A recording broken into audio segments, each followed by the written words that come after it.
There is nothing wrong with your television set. Do not attempt to adjust the picture. We are controlling transmission. Historically, there was a focus on the user, and that meant giving the user what they want. And I think that's sort of changed now to like making sure that the user doesn't think anything wrong, which is a completely different approach to having a company. Wow, that was the heaviest thing I've heard in like a year. Exactly. And people are trying to throw this up. They don't want this.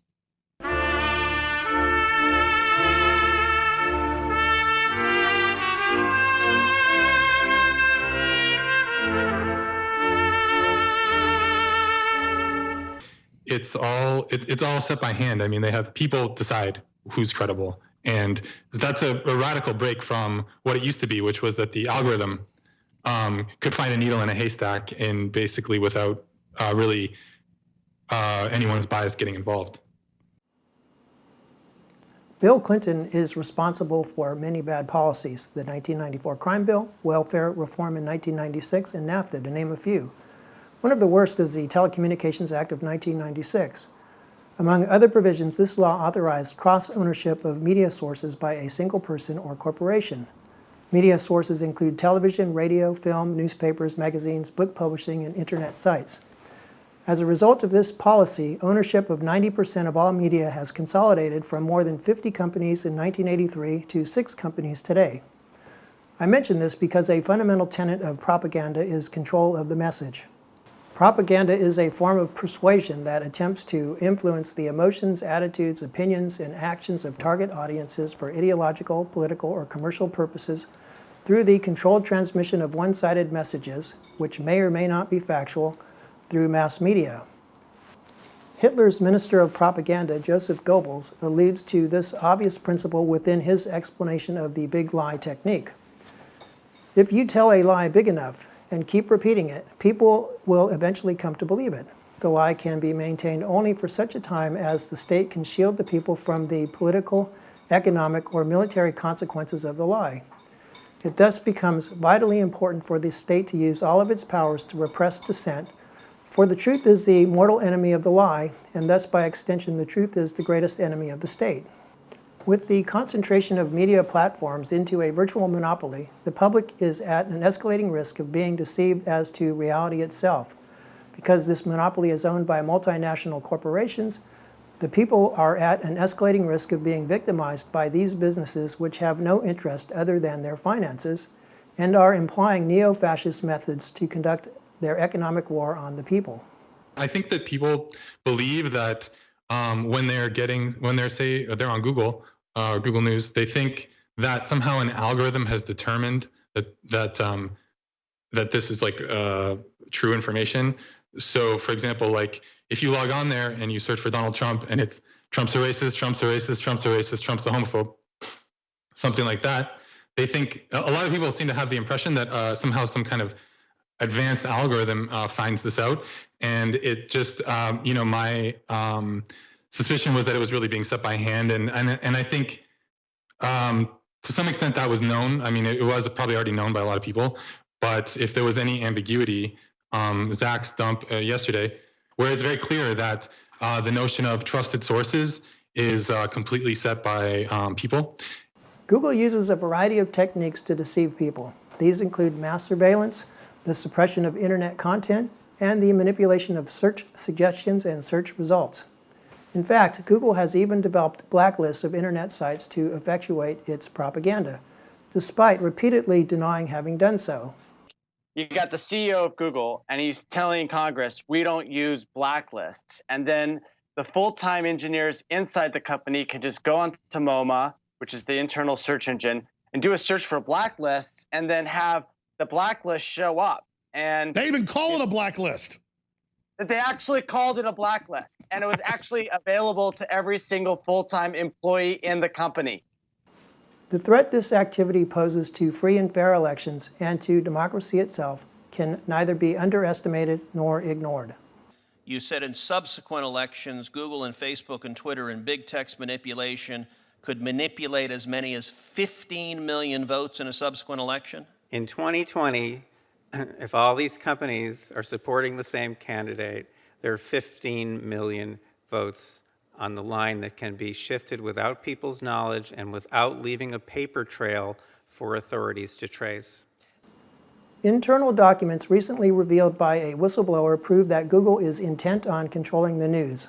For example, Google's goal is to have a single point of truth across all of its platforms. To further this goal, Google plans to suppress opposing points of view. Google has also planned to manipulate search results by human intervention rather than permit unbiased algorithms conduct and report searches. This propaganda apparatus was in full operation after the first Democrat debate early this summer.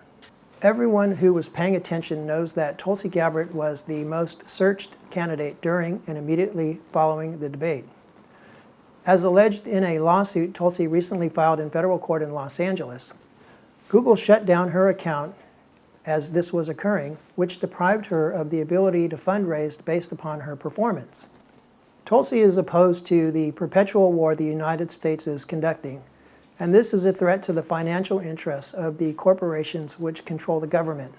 Indicative of its guilt, Google can't provide a sound reason for its conduct. Instead, its rationale has shifted from billing problems to suspicious activity to the need to verify the account. Obviously, the time has come for the people to decide whether or not they will be free. If they commit to their freedom, there are several answers to the anti-competitive behavior of Google and its ilk. Let's look at a few. First, we could require warning labels on search results. We already require warning labels for products such as cigarettes. Further, warning labels are becoming commonplace in YouTube, which is owned by Google. For example, videos from RT include the warning that RT is funded by the Russian government. Likewise, Section 30120 of Title 52 of the United States Code requires political messages to include a disclosure of who is paying for the message. Thus, there is no political reason why Google search results should not include a disclaimer. One possible form of such a warning is that these search results are distorted by Google's financial interests and political bias. Related to this proposal would be a way for people to opt out of Google's bias. Although Google claims that its algorithms just give people what they want, people should be able to obtain unbiased search results rather than advertising and targeted messages. Google should provide a prominent switch for the consumer, and Google should be subject to regular audit so as to verify that it is in fact not distorting search results for consumers who opt out of its social engineering.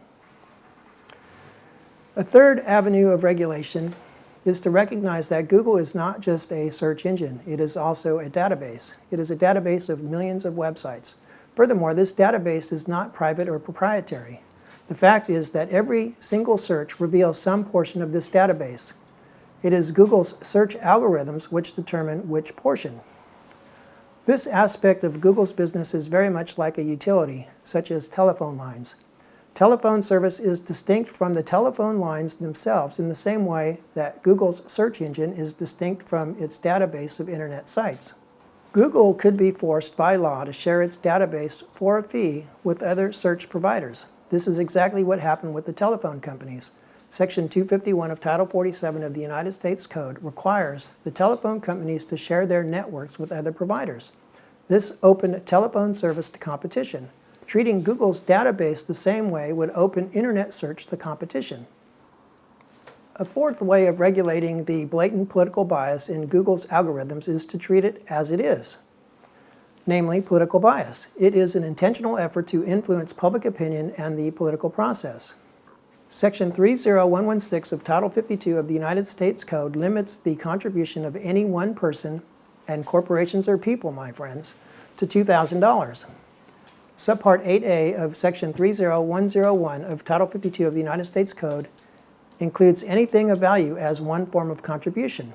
Surely, distorting the search algorithms to favor one politician over another is something of value, and it is worth at least $2,000, if not millions more. Subpart A6 of Section 30109 of Title 52 of the United States Code authorizes the Federal Election Commission to sue a violator for an injunction. An injunction is an order from the court requiring the violator to do or not do something. In this case, to not bias search results in favor of one candidate or some political position. Moreover, such litigation would give the Commission the right to inspect Google's operation to learn exactly what it does so that the injunction may be carefully framed to avoid loopholes and to permit an ongoing verification process. In addition, Subpart D of Section 30109 authorizes the Attorney General to seek criminal punishment of the violators for the purpose of deterring them and others from such criminal conduct. A fifth way of regulating Google's manipulation of search results is to treat Google as a publisher and to expose it to civil liability. Somewhat notoriously, Subpart C of Section 230 of Title 47 of the United States Code granted Internet platforms immunity from laws which apply to publishers. However, when Google manipulates search results with the intent of persuading the consumer, it is acting as a publisher just as much as the New York Times is. It is no longer merely an interactive computer service providing unbiased access to information. Indeed, in manipulating search results, Google is acting in direct contradiction of the stated policy of the law.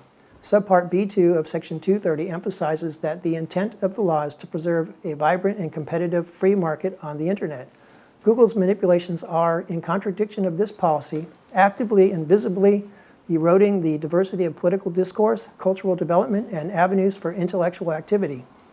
Not only are Google's manipulations in direct contradiction with the law, but also of the Internet Declaration of Independence. In 1996, pioneers of the Internet articulated an intellectual ideal of the Internet. This ideal included the principle that the Internet should be a world where anyone, anywhere may express his or her beliefs, no matter how singular, without fear of being coerced into silence or conformity. Indeed, this spirit seems to be alive even in the dark halls of big tech.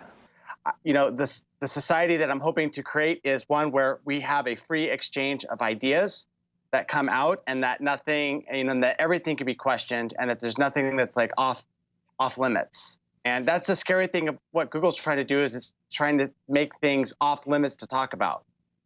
In conclusion, it is a mistake to think of Google as an American company. Google uses a tax evasion scheme called the double Irish with a Dutch sandwich to evade the payment of any income tax to the United States. In essence, this scheme involves holding ownership of its intellectual property in a subsidiary in Bermuda and then bouncing its profits between subsidiaries in Ireland and Holland. What this means is that Google is a foreign power. It is a multinational corporation based in Bermuda, and its interest is to manipulate the American political process for its financial advantage. As such, Google is adverse to the interests of the American people. Google is therefore not just a foreign power, it is a hostile foreign power. This is alarming. This country has been in a hysteria over alleged Russian election meddling, which had no provable effect whatsoever on the election. However, Google's election meddling did affect at least 2.6 million votes in 2016, and it threatens to affect as many as 15 million votes in 2020. No one should consider this circumstance tolerable, least of all anyone who ever believed any part of the Trump-Russia hoax.